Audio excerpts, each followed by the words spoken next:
pour cette nouvelle vidéo d'Histalive. Donc vous le savez, Histalive, c'est un site avec de nombreuses ressources en lien avec l'histamine et les mastocytes. Et c'est aussi le kit Histadiet sur l'alimentation sans histamine. Et aujourd'hui, j'ai le plaisir d'accueillir Maude Gabriel, qui est naturopathe et micronutritionniste, pour parler du lien entre l'histamine et le digestif. Bonjour Maude et merci d'avoir accepté mon invitation. Bonjour Marie, merci pour ton invitation et merci à toutes les personnes qui vont regarder cette vidéo. Je suis sûre que ça va intéresser beaucoup de monde parce que les troubles digestifs sont quand même souvent présents, donc je pense que ça va être très intéressant. Est-ce que tu peux nous parler déjà de toi en quelques mots avant qu'on commence vraiment l'interview et les questions, si tu veux bien? Oui, avec plaisir.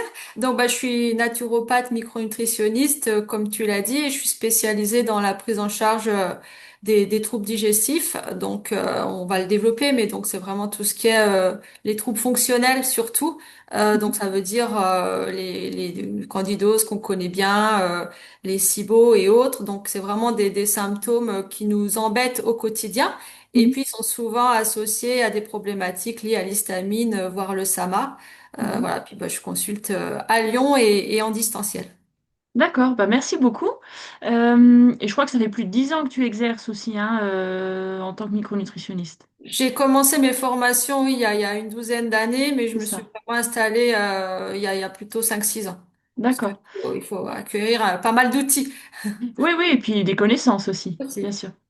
Alors déjà, on va partir sur... donc le but, c'est vraiment histamine et troubles digestifs. On va déjà expliquer les troubles digestifs et peut-être en particulier le syndrome de l'intestin irritable, parce qu'on en entend souvent parler, mais bon, ça englobe peut-être pas mal de choses et les gens qui nous regardent savent peut-être pas trop ce que ça représente. Est-ce que tu peux nous en parler et nous dire ce que ça englobe en fait?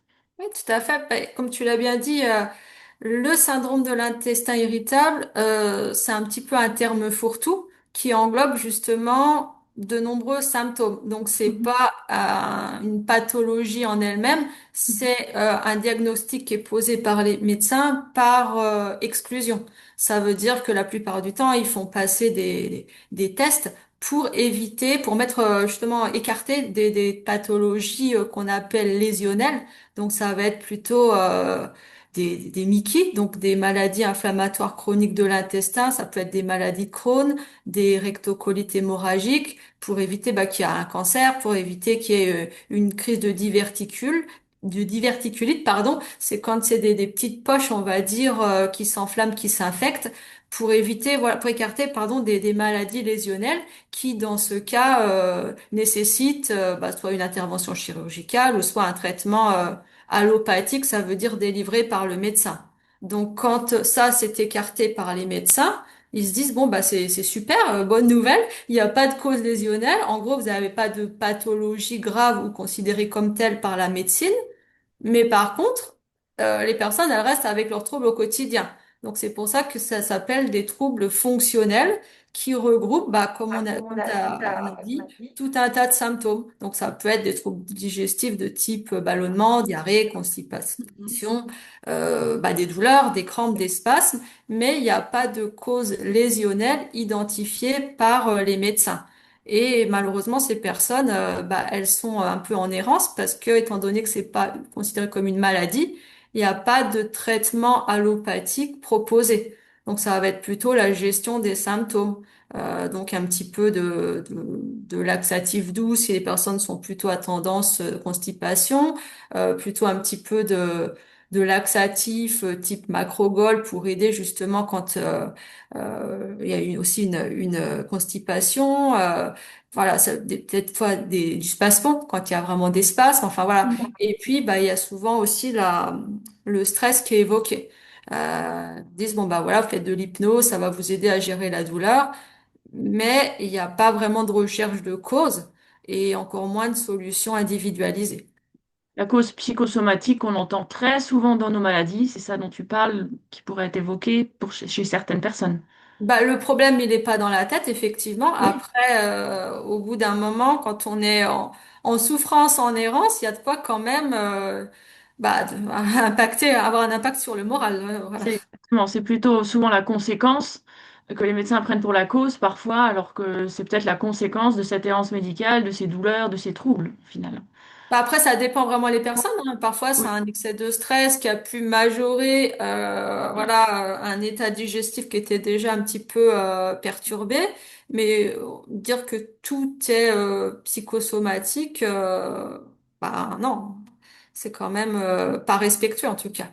Et mm. même des petites jeunes, hein. Enfin moi j'ai eu des personnes, des petites jeune ado de 14 ans, le matin, alors on dit, bah écoute, ma grande, il n'y a pas de traitement, donc bah tu auras ça toute ta vie, faudra faire avec. Et c'est quand même assez triste en fait.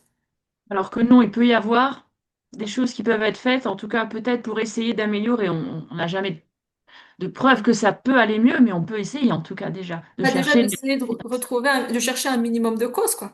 C'est Parce que ça. ces troubles, ils sont quand même pas, enfin, s'il n'y a pas comment dire ça, s'il n'y a pas de problème, il n'y a pas de solution, mais là, il y a un problème, donc il faut bien chercher une solution et une cause sous-jacente. Donc, tu as parlé de certains signes cliniques hein, que les personnes pouvaient avoir dans ce qu'on englobe dans le syndrome de l'intestin irritable. Est-ce qu'il y a des noms de pathologies? Est-ce que, par exemple, ce qu'on entend le SIBO, la candidose, est-ce que ça regroupe, par exemple, dans ce syndrome ou c'est encore des choses à part? Oui, tout à fait. Bah, en fait, c'est pas vraiment des pathologies. Mm. Parce que pathologie, comme on avait dit, c'est plutôt réservé au terme Oui, médical. Mais il peut d'accord. y avoir une pathologie de type Crohn, RCH, Mm, associée à un trouble fonctionnel. Donc, c'est mm. pas soit l'un, soit l'autre. Oui, Malheureusement, pour les d'accord. personnes, voilà. Oui, oui, La d'accord, ok. plupart du temps, c'est surtout du fonctionnel, mais il peut y avoir les deux associés. Donc oui, comme tu dis, là, il peut y avoir diverses causes. En tout cas, c'est surtout, on parle de déséquilibre de Mm, la composition du microbiote. Donc peut-être mm. qu'on va définir rapidement ce qu'est le Ah, microbiote. si tu veux, je t'en prie, vas-y. Le microbiote intestinal, enfin, on a des microbiotes absolument partout, hein, dans la bouche, au niveau vaginal, bon, surtout pour les femmes, hein, dans le nez, dans les oreilles, dans les cheveux, enfin, vraiment partout. Et le microbiote de l'intestin, donc intestinal, c'est le plus grand, on va dire, le plus Mm, diversifié et puis aussi le plus étudié. Donc, par simplification, quand on dit microbiote, la plupart du temps, on sous-entend microbiote intestinal, mais mm, voilà, on a des microbiotes un petit peu absolument partout et qui communiquent entre eux via le système immunitaire. mhm, Donc, l'idée, nous, c'est de se dire qu'est-ce que il peut y avoir comme déséquilibre dans la composition du microbiote, parce que c'est pareil, on a tout le temps l'impression qu'il y a que des bactéries. Mais non, en fait, il y a aussi des virus, des parasites, des levures, des protozoaires, mm, et tout ce petit monde, normalement, il vit en symbiose avec son hôte. Donc c'est pour ça mhm, qu'il y a une notion d'holobionte. Ça veut dire que nous, les humains, comment dire ça, on porte en nous tous ces microbes. Et mhm. normalement, c'est une symbiose, en fait. C'est chacun y trouve son compte. L'un Et compense l'autre, on va dire entre guillemets les mauvais compensent les bons compensent les mauvais et c'est harmonisé, c'est ça. bah, en fait, déjà, oui, ça c'est un aspect. Donc, entre eux, on va dire, il y a des bactéries protectrices qui Mm, régulent la composition du microbiote. Ça évite qu'il y ait un excès de pathogènes ou de levures ou autre. Et après, la notion d'holobionte, c'est nous par rapport à nos microbes. mm, Donc, ils nous apportent des effets bénéfiques et nous, ben, on leur offre le gîte et le couvert. Puisque là, on les a dans nos intestins, on va dire, on leur apporte des substrats, donc tout ce que mhm, nous, on ne sait pas digérer, et en échange, nos petites bestioles, elles vont produire des métabolites, ça veut dire des substances. Donc, en fermentant certains substrats, elles produisent des substances qui sont bénéfiques pour notre santé, mhm, notamment des acides gras à chaîne courte, dont le fameux butyrate qui est assez connu, mhm, certaines vitamines du groupe B, de la vitamine K. Donc tu vois, c'est un échange vraiment mhm. gagnant-gagnant, quoi. D'accord. Et quand ça, c'est quand tout va bien. Et si Oui. on parle de trouble digestif, c'est que parfois ça peut aller un petit peu moins bien. Et donc là, c'est vraiment un déséquilibre donc dans la composition du microbiote. Mais en fait, le microbiote digestif, il part de la bouche à l'anus. Et on Mm, comprend qu'il y a des conditions d'oxygène, de pH qui sont différentes tout le long du tractus, quoi. mm, Donc c'est pour ça que dans la bouche, pareil, c'est le deuxième microbiote le plus vaste après celui de l'intestin. Après, le pH, il devient de plus en plus acide. Donc, c'est pour ça qu'on parle d'acide chlorhydrique qui doit être assez Mhm. bas pour bien digérer. Donc là, normalement, on a très peu de bactéries, même si on en a quand même un petit peu. Après, dans le niveau de l'intestin grêle, donc là, on commence d'avoir un petit peu plus de bactéries. Où là, on en a le plus, c'est au niveau du côlon. C'est pour ça qu'on D'accord. parle de microbiote intestinal, la plupart du temps, on parle du côlon. Mais Mhm. en fait, quand on a vu de manière chronologique, ce qui se passe dans le côlon, souvent, il y a aussi il y a l'accumulé Il un petit peu. commence là, oui. Voilà, donc tout à fait. Et donc, bah déjà dans la bouche, s'il y a une langue blanche, de la salive mousseuse, enfin voilà, vraiment des signes de dysbiose, bah déjà on va commencer par réguler ça parce que Mhm. ce qui est souvent présent, c'est une candidose buccale. Mhm. Et donc forcément, à chaque fois qu'on avale notre salive, on ensemence tout le tractus digestif. Donc on peut traiter l'intestin, mais voilà, ce sera pas optimal. Et inversement, un excès d'acide, comme des personnes qui ont un RGO et autres. Donc l'acidité, ça va modifier le pH de la bouche et comment dire ça, générer une dysbiose de la bouche, comme on avait Mhm. dit que les microbes, que Oui. ce soit les levures, que ce soit les bactéries, elles évoluent plus ou moins bien selon le pH. Donc ça, c'est D'accord. déjà, on commence par la bouche. Après l'estomac, bah, la plupart du temps, quand on parle de dysbiose, c'est souvent qu'il y a un excès d'Helicobacter pylori. Donc ça, c'est vraiment médical. Mhm. Mais on peut accompagner parce que il faut aussi réparer aussi les muqueuses. Mais Mhm. parfois, des personnes, elles ont trop ou pas assez d'acide chlorhydrique. Et forcément, qui dit acide, c'est un petit peu un désinfectant de l'intestin. Mhm. Donc ça peut déjà commencer par là, D'accord. un point de départ de la dysbiose au niveau de l'intestin. Après, les acides biliaires, les enzymes pancréatiques, donc ça, il faut checker la digestion haute pour essayer d'optimiser si besoin, et il y aura des conséquences là bénéfiques Mhm. au niveau du microbiote du grêle et du côlon. Et D'accord. après, donc, tu as parlé effectivement de SIBO. Donc, SIBO, c'est un acronyme pour dire qu'il y a trop de bactéries au mauvais endroit. Donc, c'est Mhm. des bactéries qu'on a tous dans l'intestin, mais normalement, au niveau de l'intestin grêle, tu te souviens quand on avait dit, normalement, il n'y a pas beaucoup de bactéries au niveau du grêle parce que c'est l'endroit où nous, on assimile. Mhm. Donc là, l'intestin, on va dire que les entérocytes s'ouvrent un petit peu. C'est comme en doigt de gant, on appelle ça, les cellules qui sont, excuse-moi, qui se touchent entre elles et qui s'ouvrent un petit peu pour laisser passer les nutriments et hop, elles se referment Mhm. pour pas laisser passer les pathogènes. Et quand on Les parle toxines, c'est ça, hein, quand tu parles des pathogènes, les toxines. les toxines et oui voilà et quand on parle d'hyperperméabilité intestinale c'est qu'en fait ça se referme mal tu vois. Mhm. Du coup on fait moins bien barrage on va dire à ce qui peut passer dans la circulation sanguine Donc il y a et, plus de toxines qui passent dans ce cas-là, et en cas d'hyperperméabilité intestinale. plus Et ça passe d'inflammation. dans le sang. C'est ça. Et plus d'inflammation parce que là, justement, ça détruit, on va dire, des cousines, des occlusions, enfin, voilà, des petits maillons qui permettent Mhm. justement de mieux, d'avoir une perméabilité sélective. Parce que Mhm. l'intestin, il est jamais complètement perméable, sinon, bah, on n'assimilerait rien. Mais par contre, il assure la défense et la tolérance. Donc, on Mhm. tolère les nutriments qui nous sont bénéfiques, mais on se défend contre un excès de pathogènes. Et Mhm. donc là, s'il y a SIBO, ça veut dire qu'il y a trop de bactéries à cet endroit-là. Et donc les nutriments qui arrivent par la digestion haute, en fait, au lieu de les assimiler, les bactéries, c'est un peu comme nous les chapardaires, les nutriments et elles les fermentent. Donc Mhm. en fermentant, elles produisent des gaz et ce qui donne justement les ventres gonflés, les ballonnements et puis bah, les Mhm. gaz, bah, les pètent tout simplement. Puis on le verra après avec le lien avec l'histamine, on verra un petit peu Ouais, tout à plus fait. après, mais Donc bon, ça, c'est c'est très intéressant en tout cas, c'était bien d'avoir fait le lien avec le microbiote et on parle aussi de deuxième cerveau, hein. Le tout à microbiote, fait. aujourd'hui, on le sait maintenant, hein, que Ouais, il y a vraiment un lien aussi, hein. mais pour revenir donc sur nos dysbioses, il peut y avoir aussi un SIFO, parce que comme on avait dit, il peut y avoir aussi des champignons, Mhm. et ils ne restent pas forcément au niveau du côlon. Donc ça peut être associé au SIBO, et puis au niveau du côlon, on peut avoir ce qu'on appelle une dysbiose de putréfaction ou une dysbiose D'accord. de fermentation. Ça, c'est Mhm. putréfaction, c'est plutôt au niveau du côlon gauche. descendant gauche et de fermentation, c'est plutôt côlon droit ascendant. C'est plutôt si c'est plus inflammatoire ou plus fermentatif. Et puis D'accord. aussi, il peut y avoir aussi des parasites. Donc, il y a aussi bien un lien avec l'histamine. Bah, ça, Mm. on le Voilà, développera, ok. développera un D'accord. petit peu.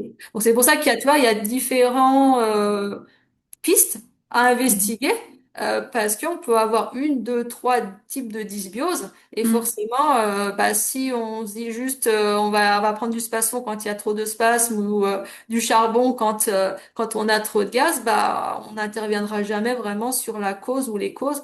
C'est ça, je dis toujours, on met un pansement avec les médicaments sur la conséquence, alors que ben, l'intérêt, c'est de travailler en amont, le plus en amont possible en tout cas, hein. En tout cas, parfois, les médicaments aident, hein, on va Ah bah pas... oui, non mais ça je ne dis pas, parce que ça aide à soulager, hein, ça très Voilà. clairement hein, aussi, hein. Mais pour dire que dans la démarche fonctionnelle, si on revient à ça, et ben en fait, oui, il faut aller un petit peu plus loin. Après, il faut déjà que les personnes aient l'information, parce que si le médecin leur dit, bah écoutez, il y a rien à faire, il y a pas de médicaments, bon, tout le monde va pas forcément se dire, bah si, il y a peut-être quelque chose à faire. Euh, Oui, je comprends, Ça, il y a tout à fait. voilà, un déficit d'information, mais bon, ça, c'est justement des Ça chaînes comme évolue. la tienne qui font que les personnes sont de plus en plus informées. Tout à fait. Donc du coup, bah, on en a un petit peu parlé déjà, mais comment toi tu fais pour mettre en évidence ces troubles fonctionnels au niveau digestif? Il peut y avoir des examens? Est-ce que c'est clinique? Comment tu vois un petit peu comment ça peut se passer? Ouais, bah justement, comme on avait dit, bon, j'insiste dessus, mais déjà, diagnostic médical Hmm, indispensable pour être sûr qu'il n'y ait pas une cause lésionnelle, parce que l'idée, c'est pas de se substituer à l'allopathie, hein, c'est tout à vraiment fait. de compléter, d'accompagner, enfin voilà, faut toujours, moi je suis assez stricte par rapport à ça, donc allez voir votre médecin pour qu'il vous dise qu'effectivement, il y a pas de pathologie lésionnelle, ou s'il y en a une, qui vous donne le traitement approprié, comme on Hmm, avait dit, hmm, voilà, parfois il faut quand même des médicaments, pas forcément à vie, hein, et voilà, mais en tout cas déjà ça, la première des hmm, démarches. Et puis après, bah, il y a ce qu'on appelle une anamnèse. Donc forcément, c'est des questions qui se rapportent aux symptômes. Parce que si on veut proposer des tests, donc des tests fonctionnels, c'est hmm, des tests, comme on va encore redire, voilà, j'insiste dessus, c'est pas pour établir un diagnostic, c'est pour rechercher un déséquilibre de la composition du hmm, microbiote. Donc, quand on a vu qu'il y avait pas mal de pistes, donc il faut être sûr, en tout cas, d'amener la personne vers là où les pistes qui sont les plus pertinentes par hmm, rapport à ses symptômes, à son parcours de vie. Donc, c'est pour ça qu'il faut une anamnèse. C'est un mot qui fait un peu intelligent, mais c'est pour dire, on pose vraiment pas mal de questions par rapport aux différents symptômes. hmm, Après, c'est pas mal d'avoir un petit peu de biologie prescrite par le médecin déjà, parce qu'il peut y avoir aussi certains déséquilibres dans la prise de sang qui peuvent nous orienter vers plutôt tel ou tel enfin, déséquilibre. Par exemple, la B9 et la B12, avec le SIBO, souvent ça peut être perturbé. Donc si la d'accord. personne ne se supplémente pas qu'elle a un taux de B12 au plafond, on Ah, va se trop dire haut, hein, c'est ça plutôt, hein. oui, après parfois ça peut être bas aussi, donc c'est pour ça que c'est Hmm, vraiment individualisé, mais ça souvent on peut regarder parce que comme on avait dit que de toute façon si on assimile au niveau de l'intestin grêle et si c'est enflammé ça se passe pas très bien, donc on peut avoir hmm, aussi des troubles de l'assimilation, mais il y a certaines bactéries aussi qui vont produire des vitamines en excès. Donc ça pour dire d'accord. que c'est déjà intéressant. Et puis après bah donc effectivement il y a des tests, donc ça dépend nos hypothèses, donc ça peut être sur les gaz expirés. Ça, c'est Mhm, vraiment bête pour le SIBO. Et en France, il peut y avoir un petit remboursement si c'est prescrit par un médecin, donc ça vaut toujours le coup d'aller lui en parler. Il peut mhm, y avoir des tests sur les urines, ça c'est plutôt pour la candidose. Et des d'accord, tests sur les selles, ça c'est plutôt pour le microbiote du côlon. Ça s'appelle la métagénomique. Après, d'accord. c'est un test en ce moment qui est un peu critiqué parce qu'il faut être sûr aussi de parler de, enfin d'avoir une vision objective. Donc là, on peut pas affirmer que c'est vraiment la vision parfaite de ce qui se passe au niveau du microbiote du côlon. Donc déjà, il faut choisir le bon labo parce qu'il y a différentes méthodologies. Donc ça, c'est vraiment le Mhm, thérapeute oui, qui va orienter la personne. Il faut qu'il y ait un liquide de conservation, il faut prérequis avant, pas prendre d'antibiotiques et autres. Et en Mhm. fait, ça donne un reflet de ce qui se passe dans le microbiote en fait du côlon, qui est Mhm. différent de celui de la paroi de l'intestin. Donc en fait, Mhm. c'est voilà, il faut vraiment parce que les personnes elles peuvent lire des choses et puis après se dire ah, mais en fait ça sert à rien et autres. Voilà. Mais donc, mais en fait, ce qui est vraiment important, c'est que quand on fait ce genre de test, bah on a surtout on aide vraiment les personnes parce que c'est ce qui se passe dans leur intestin à elles Mhm. et parce qu'on peut avoir enfin 10 personnes peuvent présenter les mêmes symptômes alors qu'il peut y avoir, chacune peut avoir une ou plusieurs causes différentes. D'accord. Donc c'est Mhm. pour ça que c'est des tests vraiment individualisés, mais qui sont pas de valeur de diagnostic. Donc moi je suis pas là où mes collègues, on va pas dire non vous avez telle maladie. Il y a Mhm. tel déséquilibre dans la composition du microbiote et ces tests-là, bah, ils sont pas remboursés parce que le thérapeute, micronutritionniste, naturopathe ou même médecin fonctionnel, il est là pour conseiller bah, par rapport à vos symptômes. Moi, je pense qu'il y a cette piste-là qui est investiguée et je vous propose de faire tel test. Mais les personnes sans conseil, elles peuvent réaliser ce test à leurs frais. Voilà. Donc Bon, c'est pour après, moi, je conseille toujours quand même d'avoir un suivi, bon, déjà médical, ça on l'a dit, mais en santé fonctionnelle, parce que c'est vrai que faire des tests, bah, ok, on a un résultat, mais au final, comment on va l'interpréter si on n'a pas le thérapeute, le praticien derrière qui va mieux savoir l'interpréter. Donc, on peut le faire seul, mais d'un côté, est-ce que c'est, voilà, il y a peut-être moins d'utilité, parce si on ne sait pas l'interpréter après, tout à fait. Puis déjà faire le bon test parce que comme on a dit, c'est pas c'est ça. remboursé, donc ça a un coût. Mm. Donc, enfin, je pense que tout le monde est un petit peu dans mon cas d'avoir un budget limité. Donc, Oui. si on dépense, je sais pas, 150, 200 euros pour un test et en fait, on se dit, bah, c'était peut-être pas forcément le plus pertinent ou le prioritaire. On n'a pas forcément le budget pour en faire un plus adapté. Donc, c'est pour Mais ça je que pense que c'est toujours important, que ce soit en allopathique, en fonctionnel, d'avoir un suivi, hein, de toute façon, par quelqu'un qui est certifié, qui est formé et qui sait analyser, qui sait comprendre. Et voilà. Donc je pense que c'est. Parce que du coup, des personnes qui ont ce type de troubles fonctionnels, j'imagine qu'ils sont bien plus en errance médicale. C'est ce qu'on a un petit peu parlé tout à l'heure, hein. C'est que bah, ils pensent, voilà, on leur dit bah, il n'y a pas de lésions, on va dire, qui sont biologiquement qu'on peut trouver biologiquement. Et puis au final, bah, ça peut traîner parfois même des années. J'imagine que tu as des consultants qui viennent et voilà, qui ont des années derrière eux de troubles digestifs, des tout à fois fait. parfois Et puis, sévères. c'est ça. Et puis, bah, il y a des répercussions systémiques. Donc là, on parlait de troubles digestifs, mais ça va engendrer de la fatigue, forcément, Mm, des douleurs, on va dire une baisse de morale, et puis des conséquences dans tous les aspects de la vie. Donc au niveau professionnel, parce que si on a super mal au ventre, on peut louper certains jours ou être moins performant. mm, La vie sociale aussi, parce que si déjà chez soi, on sait pas trop quoi manger. Donc à l'extérieur, c'est difficile de dire, oh là, ça me fait ballonner, ça, j'ai peur d'avoir la diarrhée, ça, ceci, cela. Des fois, il y a des personnes qui ont des troubles de type diarrhéique, des fois un petit peu impromptu, on va dire. Donc, des fois, mm, il peut y avoir le stress d'aller à l'extérieur et de pas savoir où il y aura des toilettes, au niveau des habits aussi. Parce que parfois, les personnes se mettent après un déjeuner, je sais pas, au restaurant ou autre, le ventre qui gonfle vraiment, donc elles sont obligées de déboutonner. Enfin mm, voilà, ça vont mettre que des tailles élastiques. Au niveau de l'activité sportive aussi. Parce que des fois, il peut y avoir des gars sur même ne serait-ce que du yoga ou du pilates, je sais pas, il y a des personnes, elles sont gênées tu vois, des postures où mm, ça, voilà, donc il y a vraiment des impacts, un retentissement, on va dire, vraiment global sur toute la qualité de vie, quoi. mm.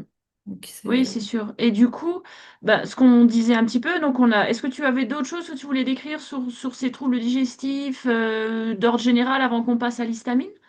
bah après, t'as un petit point si tu veux, c'était par rapport au stress. Donc Si tu veux, le vas-y. stress, cause et conséquences, bah ça on saurait jamais qui est l'œuf ou de la poule, Mm, mais c'est certain, comme tu avais commencé de le dire, qu'on a un système nerveux entérique.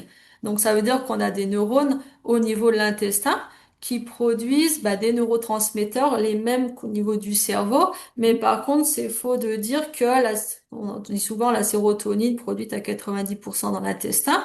Oui, ok, mais elle passe pas la barrière hémato-encéphalique, donc elle pénètre pas dans le cerveau. Là, le cerveau, il produit sa propre sérotonine. Mais par contre, on parle d'axe intestin-cerveau, comme tu avais évoqué, et ça, on va dire, c'est une sorte d'autoroute via le nerf vague. Donc c'est pour ça que Alors le nerf vague, tu veux dire, c'est le nerf qui part, si tu veux juste expliquer aux personnes peut-être? c'est le nerf vague, bah, comme son nom l'indique, il est pas très, il est un peu flou.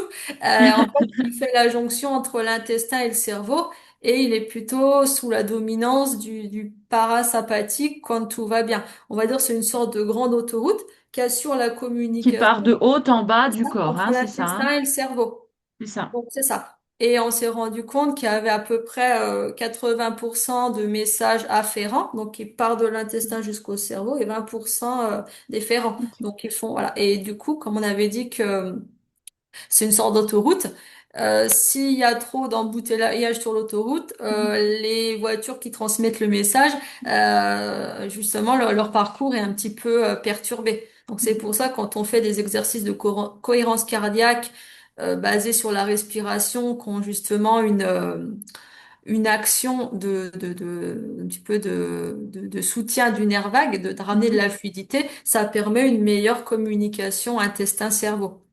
Et en fait, le stress, donc l'impact sur la digestion, bah, c'est déjà quand on est stressé, ça assèche toutes nos sécrétions digestives. On a la bouche sèche, donc on digère beaucoup moins bien.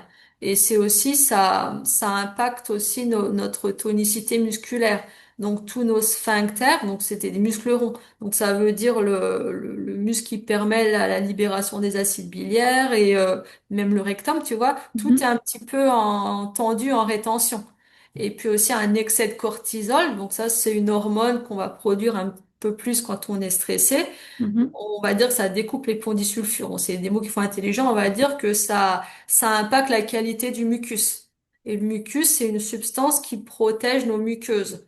Et donc, c'est un petit peu le nid douillet des bonnes bactéries. Et Mhm. si leur nid douillet, il est moins douillet, et ben elles, soit elles vont partir ailleurs, ou soit elles seront vraiment pas très contentes. Donc, ça, c'est Mhm. vraiment simplifié.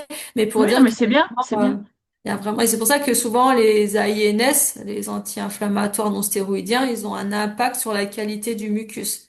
Euh, Mhm. donc c'est pour ça que parfois, soulager juste le symptôme avec beaucoup de médicaments, bah, des fois, ça peut avoir un effet un petit peu contre-productif, Mhm. au final sur la composition, l'équilibre, on va dire, digestif. D'accord. Et donc voilà, le stress pour dire que c'est pas que la seule cause, mais ça peut avoir une incidence. On a quand même certains malades hein, que je vois en atelier, etc., qui ont eu des déclenchements. Bon, là, on parlait d'histaminose de Sama, mais qui ont eu des déclenchements de symptômes suite à un gros coup de stress, un deuil, voilà, une séparation difficile. Et donc, le stress, on va dire que c'est le déclencheur, même si c'était là avant, que ça aurait pu être déclenché par autre chose. Voilà. Mais c'est vrai que. Et puis le stress chronique, c'est ça aussi. C'est-à-dire, on peut avoir un coup de stress une fois. Voilà. Mais après, quand il devient chronique, c'est là que ça engendre les problèmes plutôt, hein. Bah, là, en fait, on va dire, quand on parlait de SIBO, de SII, donc déjà à peu près 60% des SI sont des SIBO. SI, c'est syndrome de l'intestin Ouais, tout à irritable, fait, hein, on oui. l'a pas Voilà, dit tout donc à l'heure, mais je voulais repréciser, c'était pardon. notre Ouais, vas-y, thématique. pardon. Donc, on avait dit que c'était un sac, un grand fourre-tout. Et parmi les causes, il y a le SIBO. Et la plupart des causes sont quand même liées à une ou plusieurs prises d'antibiothérapie. Ça peut Mm, être aussi une intox alimentaire. Donc là, ça a été un stress physiologique, dans le mm, sens où il y a eu un gros déséquilibre ponctuel et donc une activation du système immunitaire. mhm. Donc, pour D'accord. dire qu'effectivement, il peut y avoir quand même pas mal de facteurs émotionnels, enfin psycho-émotionnels, Mm, et puis aussi infectieux, ou alors antibiothérapie. Mais parfois, on a besoin des antibiotiques, hein, mm. allez, pour traiter Lyme et autres, par exemple, Oui. on n'a pas trop, mais souvent, ça entraîne un appauvrissement de la composition du Mm, microbiote. Et tout à ça, fait. parce qu'on a toujours tendance, enfin toujours, en médecine comme en amour, ni jamais ni toujours. Mais bon, voilà, on a souvent tendance à se dire, oui, il y a les méchants pathogènes, il faut mettre des antimicrobiens, il faut traiter, drainer, truc machin. Mais souvent, et surtout dans les cas de SAMA, donc ça, je pense qu'on va en parler, Bien sûr. il y a au contraire, enfin associé, hein, des fois il peut y avoir un excès de pathogènes, mais la plupart du temps aussi un déficit de bactéries protectrices. Tu sais qu'au début on avait dit que c'était vraiment Mm, la régulation entre les bactéries protectrices qui bloquent, en tout cas inhibent ou modulent le développement de pathogènes. Donc voilà, pour dire que c'est bien de trouver les causes. Et puis après, il y a des signatures de microbiote selon les conditions un peu particulières. D'accord. Bah donc du coup, on va venir au Je lien, crois. hein, puisqu'on a fait une bonne transition entre bah, tous ces problèmes d'intestin dont on a parlé et l'histamine, éventuellement les mastocytes si tu veux, mais c'est vrai que c'est voilà, qu'est-ce qui peut entraîner l'autre? Est-ce que voilà, peut-être un aperçu global sur le lien entre bah, qu'est-ce que vient faire l'histamine là, notamment dans nos pathologies, l'histaminose et le SAMA principalement. Voilà. Bah, déjà, comme on avait défini un petit peu le microbiote intestinal, peut-être qu'on va dire un tout petit mot sur l'histamine, même si les personnes qui te regardent sont largement informées. T'en Euh, prie, vas-y. donc, on va dire que l'histamine, c'est une molécule produite par le système immunitaire en réaction à un allergène ou à une inflammation. Et c'est aussi une molécule qui intervient dans la réparation des tissus. Donc là, on va dire quand il y a une dysbiose, donc un excès de pathogènes, ça peut être candidose, ça peut être certaines bactéries de la famille des protéobactéria, c'est celles qui libèrent le plus d'histamine et qui sont impliquées quand il y a un SIBO. Donc forcément, le système immunitaire, lui, il cherche à se défendre. Donc ça va activer les mastocytes parce que qui dit dysbiose dit interpellation du système immunitaire. Et aussi l'inflammation. Donc ça veut dire que l'histamine, elle vient aussi pour la réparation, comme on avait dit, des tissus. Donc Mhm. ça va entretenir un petit peu le phénomène. Et puis aussi, qui dit histamine, il y a des processus métaboliques qui font que l'organisme, il essaye de la dégrader, de se protéger aussi des radicaux libres, donc des conséquences, on va dire, de l'inflammation. Donc, surconsommation de certaines vitamines, nutriments, minéraux. Et parfois, il peut y avoir aussi un déficit d'assimilation, comme on avait dit. Mhm. Donc, forcément, il y a vraiment une perturbation de l'homéostasie. Et Mhm. puis, il peut y avoir aussi, comme on avait dit, certaines bactéries. Donc, la candidose, ça va épuiser notamment les sulfates. Donc, c'est pour ça que souvent, on fait prendre du molybdène. Parce que ça, c'est vraiment une molécule, un minéral qui est vraiment surconsommé dans les cas d'histaminose. Et puis, il y a certaines... Oui, et l'histaminose va appauvrir, ça fait des personnes en carence. C'est ça, on c'est va dire, ça, hein, oui. de plein, voilà. C'est ça. C'est pour ça qu'il y a besoin de plus. Et l'assiette, souvent, elle est plutôt un petit peu restreinte. Et puis, en Mhm. plus, il peut y avoir des problèmes d'assimilation. Mhm. Donc, c'est vraiment avoir besoin de plus alors qu'on assimile moins. Donc, c'est pour ça il y a souvent besoin d'une complémentation assez importante et sur le long terme, le temps Mhm. d'optimiser tous les paramètres. Et puis aussi, donc, il peut y avoir, surtout en cas de SIBO, certaines bactéries. Donc là, on appelle ça des filets. En fait, c'est des groupes. Donc, et dans ces groupes, certains groupes, il y a des différentes bactéries. Alors attends. Donc on reprend puisque ça a coupé un petit peu avec la connexion vidéo. Donc je te laisse reprendre, Maud, vas-y.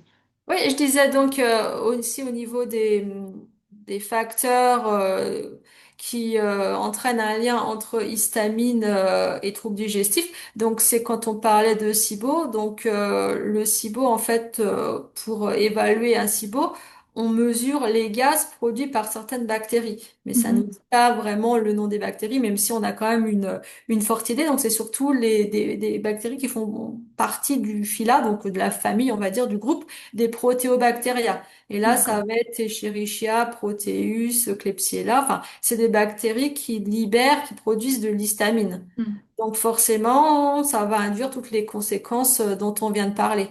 D'accord. Inflammation, douleur, dégradation de la muqueuse, Mhm. inhibition aussi de la DAO, parce Mhm. que étant donné qu'il y a beaucoup d'inflammation dans l'intestin grêle, la DAO c'est une enzyme et comme toutes les enzymes, elle fonctionne plus ou moins bien selon un pH, besoin de cofacteurs. Mhm. Voilà, donc c'est pour ça qu'il y a vraiment toute une interaction qui est en lien avec l'histamine et les troubles digestifs. Donc qui dit Donc, douleur, déjà dit libération d'histamine vu que c'est une cytokine inflammatoire. d'accord. Donc en fait, en gros, hein, si on résume, troubles digestifs, peut-être là depuis longtemps, etc., qui entraînent après une libération excessive d'histamine, en fait. Voilà, un petit résumé, ça peut, voilà, Ça entre peut. autres, entre.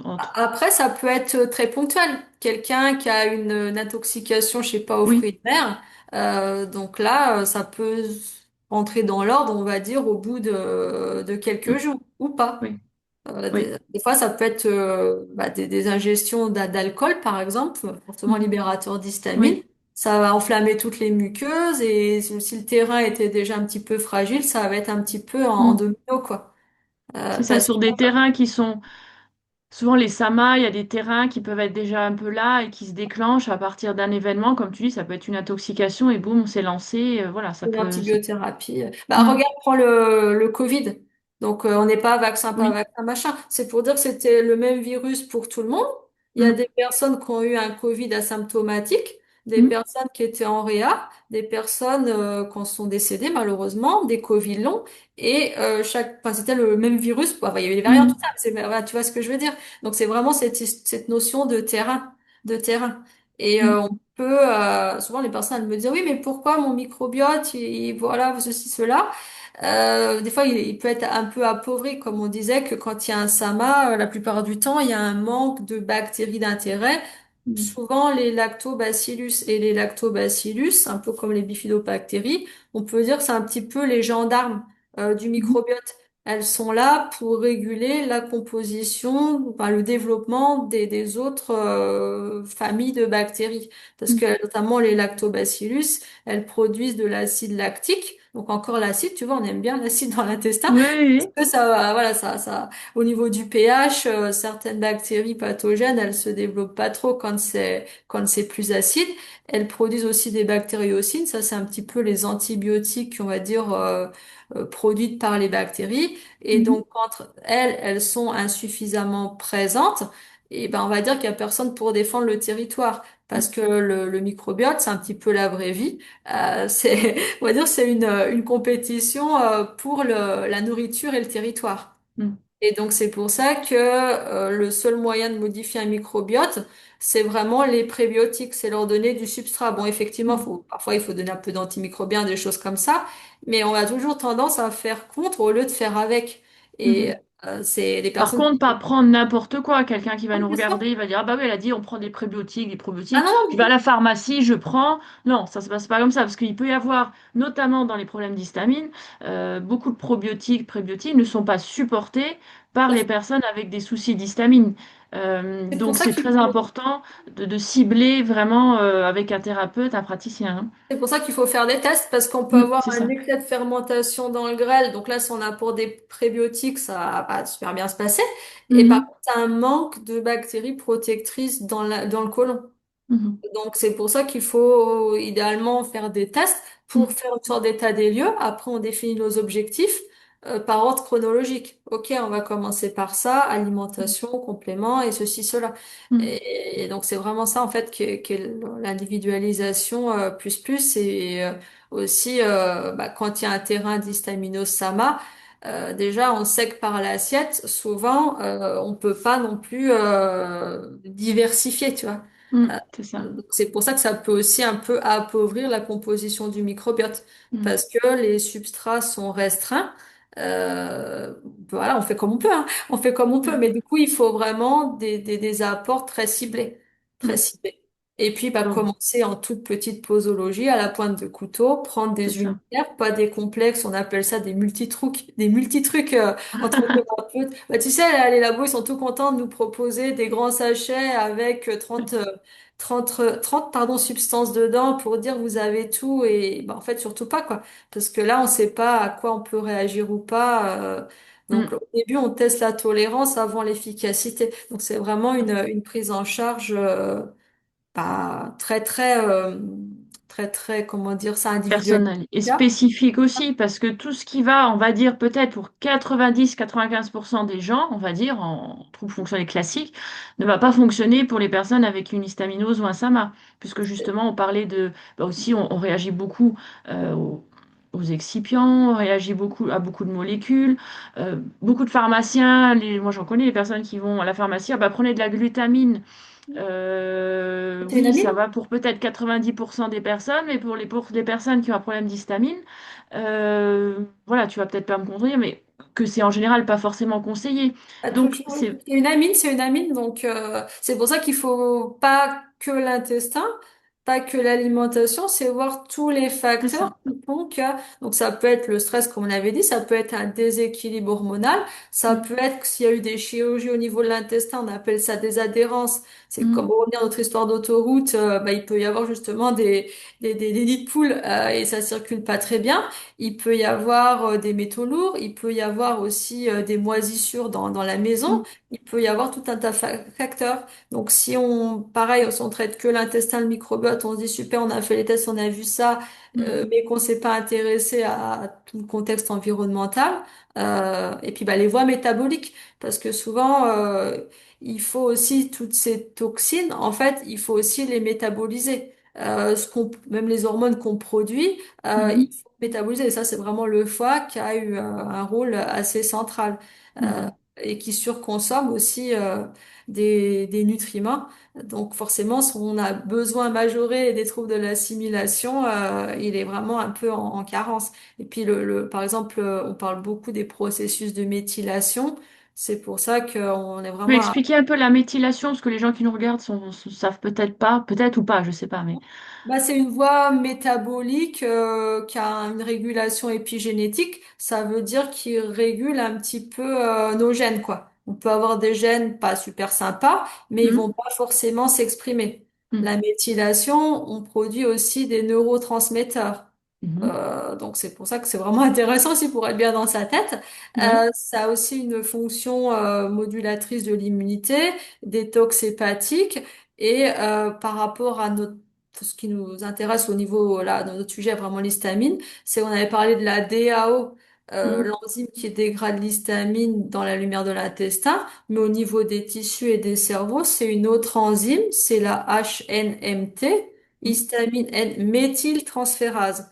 Donc, mm. on comprend qu'on a besoin de groupes méthyle. Et si on méthyle pas très bien, eh ben, on va mal Il y a moins de apporter. dégradation de l'histamine, du coup. Ah, tout à fait. Et les méthyles, bah, ils sont souvent surconsommés justement parce que on méthyle notamment enfin, 40% de la méthylation, c'est destiné à renouveler la membrane de nos cellules. C'est Mm, pour ça qu'elles doivent être fluides, nos cellules. Parce qu'on peut mm, prendre des vitamines, des minéraux, si ça pénètre pas dans la cellule, bah, c'est pas très intéressant. mhm, 40% aussi pour fabriquer de la créatine et le 20% restant, c'est pour faire tout ce qu'on vient de dire.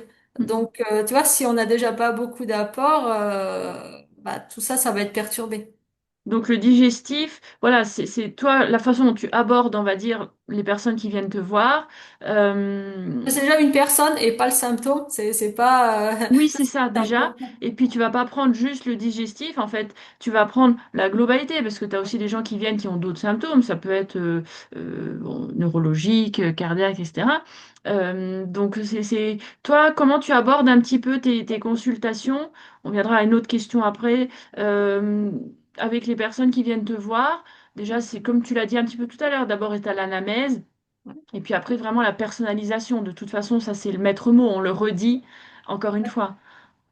Oui, bah, déjà, je demande, j'envoie des questionnaires, j'aime bien parce que moi, ça me permet de travailler en amont, mais les personnes, bah, quand elles viennent, en fait, elles ont pas forcément, des fois, ça me dit, ah, mais quand j'ai rempli votre questionnaire, ça m'a fait penser que j'ai eu ceci, cela, Mhm, machin, j'avais oublié.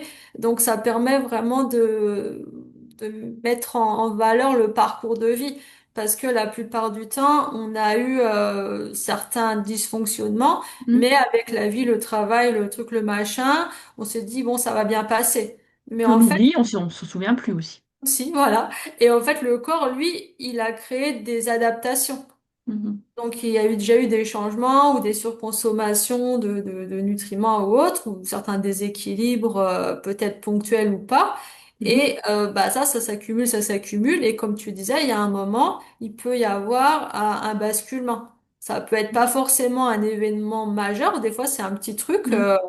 pas plus que le reste, on va dire. Oui, oui, Mais oui. par contre, c'est arrivé sur un terrain qui a déjà pu être impacté Mhm, progressivement ou des personnes qui ont eu par rapport à l'histamine des allergies, un peu d'asthme dans l'enfance, après des mm, crises d'urticaire, des trucs, des machins comme ça. Et puis mm. peut-être à 40 ans, il y a tout qui explose d'un coup. Oui. Donc ça, c'est déjà important, les personnes, pour dire, comprendre en fait, pourquoi Mm, au bout d'un moment, il y a plusieurs paramètres qui sont à réguler, quoi. mm, Alors que jusqu'alors, c'était passé, comme tu disais, on a oublié et puis basta. Donc pour mm, dire que ça vient pas d'un coup, que c'est déjà le terrain qui pouvait te perturber et autres. mhm. Donc après, bah, donc des questionnaires, j'ai dit. Donc j'aime bien voir un petit peu de biologie prescrite par le médecin. C'est pas, je suis pas là, il faut Oui, mettre. biologie, on parle quoi? De prise de sang, par exemple, hein, ça peut être ça, hein? Oui, oui. Ne serait-ce que le truc de base, la numérotation de la formule sanguine, c'est ce qu'on voit au tout début, comme on avait parlé Mm. d'immunité. Donc les lymphocytes, les neutrophils, les basos. Les Donc ça, globules rouges, c'est globules blancs, plaquettes, voilà, c'est ça, hein, qu'on les parle. médecins, ils me prescrivent d'office. Après voir, bah, comme on disait, B6, B9, B12, la plupart du, enfin c'est remboursé en tout cas. Et puis Mm, c'est bien de discuter avec le médecin aussi, parce que il y a pas mal de choses qui sont remboursées. Donc si on peut avoir un petit bilan comme ça, c'est mm, déjà pas mal. Et puis bah, après forcément l'alimentation, les symptômes, connaître un petit peu tout le contexte environnemental. Bah, on met en place l'alimentation, donc je pense que là, j'en renvoie souvent vers ton site pour que les personnes, voilà, elles aient des outils bien rédigés, on va dire, et puis bien structurés, parce que c'est souvent assez, enfin, ça fait beaucoup de changements, quoi. Donc il faut Ça peut vraiment. être complexe au début, ça peut faire peur, c'est vrai, hein. Enfin, c'est pour ça que c'est vraiment bien d'avoir des outils structurés, quoi. Parce que sinon, on peut avoir des listes, mais en fait, il faut aussi s'écouter. Donc ça, c'est bien ce J'ai que toujours une habitude, mais 3 semaines à se mettre en place, voire un mois. Une fois qu'on a commencé à mettre en place une petite chose, on passe au pas par pas, et c'est comme ça qu'on y arrive aussi, par rapport à l'alimentation, mais pour d'autres choses Oui, aussi, tout hein. à fait. Bah, une habitude en chasse une autre, hein. Oui, c'est ça. Oui. Oui, c'est vrai. Mhm, Donc c'est pour ça qu'il faut laisser le temps de la transition, on va dire. Tout à fait. Donc l'alimentation et puis bah, vraiment d'encourager aussi la personne à s'écouter, parce qu'il peut y avoir les listes, mais je sais pas, c'est par ça. exemple la banane, l'avocat, parfois ça passe en petite quantité. Enfin, Mm, donc on va pas se priver d'un c'est ça. aliment qui est toléré juste parce que dans la liste il est c'est-à-dire, cet aliment-là, il est déconseillé quand on est sensible à l'histamine. Mm, mm, Donc ça, c'est vraiment important. Faire ses tests, bah, c'est ça. prendre soin de soi, parce que la plupart du temps, justement, c'est que le système immunitaire, il a été sursollicité Mm. et qu'à un moment, il en peut plus, quoi. Faut Euh, baisser la charge inflammatoire déjà, et après on avise, en fait, c'est Tout à surtout fait. ça aussi. Mm. Bah, inflammatoire et tout le contexte en fait. C'est pour ça Oui. qu'on parle beaucoup de pacing en fait, justement les biorhythmes, le respect de l'alternance veille-sommeil, Mm, c'est ça. parce que ça, il y a aucun complément qui vont apporter ça quoi. Donc c'est Mm. vraiment reprendre Une hygiène de vie. ça, oui, tout C'est- à fait. Et de redevenir acteur de son amélioration. C'est pas Mm, le thérapeute ou ni le médecin, ni le complément, ni le médicament mm, qui va, pour la personne en tout cas, se coucher à une heure correcte, mm, essayer de faire un petit peu de marche ou tu vois de. Donc ça mm, c'est vraiment aussi important. Puis donc après, bah, l'idéal c'est de pouvoir faire quelques tests qui permet justement d'individualiser la prise en charge. mm, Et bah ça c'est vraiment ce que tu as dit, vraiment le respect du budget, c'est quelque chose qui est vraiment collaboratif quoi. mm, Parce que ça a un coût tout ça, c'est pas remboursé même si on a l'impression que la santé en France elle est gratuite, mais alors que là c'est la collectivité qui paye. mm, Mais c'est un autre sujet. mm, Mais en tout cas, c'est vraiment de définir nos objectifs avec la personne selon le budget et selon le rythme aussi de la personne. mm, Si on peut faire une modification par mois, bah, on va pas faire plus parce que mm. ce sera du stress supplémentaire et en Oui. fait, on fera tous les faits inverses. Donc, c'est vraiment se coller vraiment au rythme de la personne. Il y a des personnes, Mm. elles veulent tout changer du jour au lendemain au niveau alimentation parce que c'est un petit peu leur comment Leur dire ça? fonctionnement. Ouais. Oui, tout à fait. Donc ça aussi, il faut pas imposer enfin, notre fonctionnement à nous, quoi. Euh, Mm, donc ça, c'est vraiment aussi important. Et puis, bah, d'expliquer, je pense que vraiment expliquer les tests, comme tu dis, on peut faire des tests, mais si on sait pas trop les interpréter, bah, mm, on peut soit se dire, oh là là, il y a plein de trucs qui vont pas, ou alors, bah, c'est pas grave, ou alors prendre mm, des fois. Alors, je reviens, mais ça, c'est vraiment quelque chose que j'aime bien mettre en évidence, des antimicrobiens, alors qu'au final, il y a déjà un manque de bactéries mm, protectrices. Donc, on peut faire aussi parfois un peu des petites erreurs quand mm. il n'y a pas de stratégie définie Oui. au préalable, ou même des fois, si on peut pas faire les tests tout de suite, on dit, OK, on va commencer par l'alimentation, les compléments de Mm, base, le pacing et autres. Après, peut-être qu'on pourra faire un test pour aller encore plus loin. Voilà, donc c'est vraiment selon la personne, parce qu'on a bien mm, compris que tout était un peu intriqué, mais parfois on peut pas tout faire en même temps, ne serait-ce mm. qu'un d'un point de vue budget. Mm. Donc voilà, on fait selon ce qui est possible de Ce faire. que chacun peut. Tout à fait, ouais, tout à fait. Ben, et du coup, bon, c'était une question qu'on avait peut-être avant, mais bon, beaucoup, voilà, vous êtes peu, on va dire, de thérapeutes et de praticiens. Je ne parle pas de médecine allopathique, hein, parce que là, il y a des centres spécifiques pour les SAMA, les mastocytoses, etc., notamment en France, des médecins spécialisés. Mais dans les cas d'histaminose ou de prise en charge de SAMA complémentaires, vous êtes peu, clairement, de praticiens, de thérapeutes à connaître le lien entre, avec l'histamine en tout cas. Bon, toi, on parle du trouble digestif en lien avec l'histamine. Pourquoi, selon toi, c'est vraiment aujourd'hui important de bien connaître l'histamine quand on a un consultant qui arrive avec des problèmes digestifs? Ouais, on avait commencé d'en parler un petit peu. Bah, Oui. c'est déjà par rapport à la diète, parce que en micronut, naturopathie, bah, il y a vraiment tous les kéfirs, les ferments, les sardines en boîte. C'est pas du tout des mauvais aliments, hein. C'est vraiment qu'on soit bien Mm, d'accord. Ça, les jus verts, mais pour une personne qui a une problématique d'histamine, c'est à peu près la cata, quoi. Et il y a c'est vrai. aussi beaucoup de discours de végétalisation de l'assiette. Et Et là, puis, même oui, ça, ouais, donc de diminuer un max les protéines animales au profit des végétaux. mm, Après, c'est pas une discussion respect du vivant, on est tous d'accord avec ça. C'est que chacun a une capacité enzymatique différente. Ça veut dire mm, une capacité d'extraire les protéines des végétaux différente. mm, Selon justement bah, les processus en fait enzymatiques. Donc mm. tout le monde n'est pas fait pour être végétarien. Ça, c'est Mm. déjà Oui, une parce chose. que le gros des protéines, on le trouve dans la viande, hein. C'est ça qu'il faut peut-être préciser avant, oui. Enfin, Bah, le gros des protéines. On trouve beaucoup de protéines dans la viande, en tout cas. Voilà. en fait, dans la viande, dans le poisson, dans les œufs, on en Oui. trouve aussi dans les végétaux, mais on peut pas les extraire de la même manière. Ils sont plus biodisponibles dans les protéines animales. Mais Mm. il y a des personnes, elles ont des enzymes très puissantes, elles peuvent très bien les extraire D'accord. des végétaux, mais pas Mhm. tout le monde. Donc c'est Mm. pour ça que si déjà on a un système digestif un peu faiblard, peut-être que ça nous conviendra pas vraiment. Et Mhm. puis, bah, qui dit végétaux dit fibres forcément. Et là, il faut des enzymes pareil et pas trop de le microbiote qui va avec. Donc c'est D'accord. pour ça que déjà l'alimentation, ça peut parfois celle qui est en tout cas prodiguée par la plupart des naturopathes micronutritionnistes, ça peut au contraire être plus délétère Mm. pour des personnes qui ont un lien, qui ont une sensibilité à l'histamine. Donc Alors, c'est déjà, pas une critique qu'on avance, hein, vis-à-vis des collègues, c'est plus que... Moi, j'ai eu le cas, hein, j'ai vu au début une naturopathe qui était super, hein, elle m'a aidé sur plein de choses, mais c'est vrai qu'il y a des conseils, aussi bien sur des compléments que sur des aliments, qui sont valables, comme on disait, pour 95% des gens, mais pas pour les problèmes d'histamine. Donc, ça a aggravé le cas.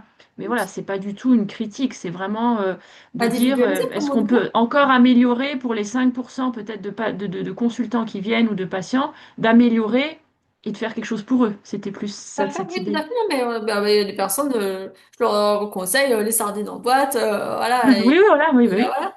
Et puis bah ça, au contraire, ça leur fait du bien. C'est pas, Mhm. c'est vraiment On la est d'accord. différenciation. Et puis après, bah effectivement, comme on avait dit aussi, le choix des compléments. Donc là, vraiment des unitaires plutôt que les multitrucs, Mhm. parce que moi, on dit vraiment discriminer ce qui est toléré de ce qui ne l'est pas, et de Mhm. commencer en microdose, en laissant un délai tous les 5 jours, je sais pas. Enfin, ça Mhm. dépend aussi des personnes. Et puis aussi bah, toutes les voies métaboliques qui peuvent justement amener à cette histaminose. En tout cas, on avait parlé de la méthylation, les Mhm. sulfates, la glucuronidation, c'est vraiment au niveau hépatique en fait, parce que le foie, bon bah, il y a toujours un peu les termes de détox qui sont galvaudés. Ça, tu vois, comme on parlait des antimicrobiens qu'il faut absolument traiter, la dysbiose et machin. Voilà, il y a aussi des trucs marketing. Il faut détoxifier le foie, des choses assez aberrantes. En fait, le foie, il détoxifie H24 de la naissance à la mort.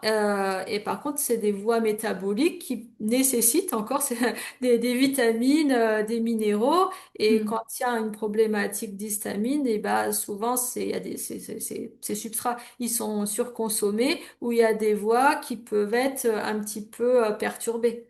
Donc, Mhm. c'est pour ça, parfois, on traite. On commence pas du tout par l'intestin, même si la personne vient pour une plainte digestive, on va déjà avoir les Mhm. voies métaboliques qui sont optimisées pour que après les traitements ils soient mieux tolérés. Et Donc mieux assimilé vraiment, aussi, ouais, ça ouais, d'accord. aussi assimiler et tolérer parce que Mhm. ce qu'on va remettre en circulation, il va falloir aussi le métaboliser. Mhm. Donc ça, c'est D'accord. vraiment une vision globale, en fait, pas se focuser, on va dire, juste sur le symptôme, même si on est bien d'accord que les troubles digestifs, ça peut vraiment pourrir la vie, être plié en deux, comme on avait dit, impacter tous les aspects, que ce soit professionnel, que ce soit amical, que ce soit social. Mais parfois, bah, c'est en plus si la personne est fatiguée, vraiment épuisée, peut-être qu'on va aussi optimiser ça en point de départ, quoi. Mhm. On parle beaucoup des mitochondries. Les mitochondries, c'est les petites centrales énergétiques qui nous permettent de produire de l'ATP, donc de l'énergie. Et ça, souvent, on parle aussi de fatigue digestive. Donc, si déjà le repas, il nous épuise, Mhm. peut-être justement de relancer un petit peu d'énergie, pour remettre plus d'énergie et moins de fatigue digestive. Mhm. Donc ça, c'est vraiment selon les points de déséquilibre de chacun. D'accord. Ça permet, comme on avait dit, de définir nos stratégies individualisées. Et puis, Mhm. quitte à aussi à réajuster. Si, Oui. admettons, on était parti là-dessus et qu'il y a un événement qui arrive, je sais pas, la personne elle va se faire opérer au niveau des dents ou je sais pas, un abcès, un truc, et une cure d'antibiothérapie, bah là, voilà, on s'adapte. C'est vraiment la vraie vie. Ah bah oui, oui. Bah oui. Donc la personnalisation, éviter les autodiagnostics, les automédications, consulter la personnalisation qui est très importante, surtout encore plus dans les cas d'histamine et de SAMA, parce que voilà, c'est Mais peut-être, hein. après, grâce à, par exemple, à ton site, en fait, les personnes aussi, c'est super important, bah, qu'elles continuent leur recherche. Je pense qu'il faut apprendre, c'est ce que je dis C'est toujours, c'est ça? plus on comprend Mm. comment notre corps fonctionne, comment notre maladie fonctionne ou notre trouble fonctionnel, parce que c'est pas, l'histaminose peut être juste un trouble et c'est pas une maladie en soi qui elle peut guérir, mais plus on comprend comment ça fonctionne, plus on peut, nous, avoir chacun à son niveau, avoir un impact dessus, sur, on sait, on a compris que notre maladie, quand il fait trop chaud, on réagit, peut-être qu'on va ajuster l'été, partir à la montagne, mettre une climatisation, voilà. On peut être acteur, et plus on comprend, et plus on peut agir. Alors, il n'y a pas de promesse d'aller mieux, hein, c'est toujours pareil, mais plus on peut essayer de s'en sortir, voilà. C'est Comprendre important. pour agir, c'est vraiment ça en fait, avoir un pourquoi. Parce que Mm. si on ne sait pas exactement pourquoi on va faire tel... Enfin, personne n'aime changer nos petites habitudes, hein. Oui, Mais au oui. moins, si on sait la raison pour laquelle, qu'est-ce qu'on peut en espérer, on va au moins se mettre dans la démarche de faire l'effort de modifier telle ou Mm, telle chose, quoi. Donc ça, mm, c'est vraiment avoir un pourquoi ou avoir un objectif. Ok, il y a ça qui m'embête vraiment. J'ai compris que ce que je fais là, c'est peut-être pas le plus adapté pour mm, m'aider à plus avoir cette problématique. Donc, je vais essayer de modifier parce que j'ai compris que en modifiant ça, ça va avoir tel impact et potentiellement, mm. ça aura telle C'est ça. incidence bénéfique sur Mhm, le symptôme que je cherche à réguler, quoi. mm. C'est vraiment ça. Eh ben, c'est super intéressant. Est-ce que tu as des choses pour finir, pour conclure? Est-ce que tu avais des choses que tu voulais encore dire qu'on n'a pas abordées éventuellement ou... Bah, j'espère que j'ai pas trop parlé déjà, parce que Oh, je pars ben, c'est bien, souvent c'est dans intéressant, tout est les intéressant. histoires de microbiote.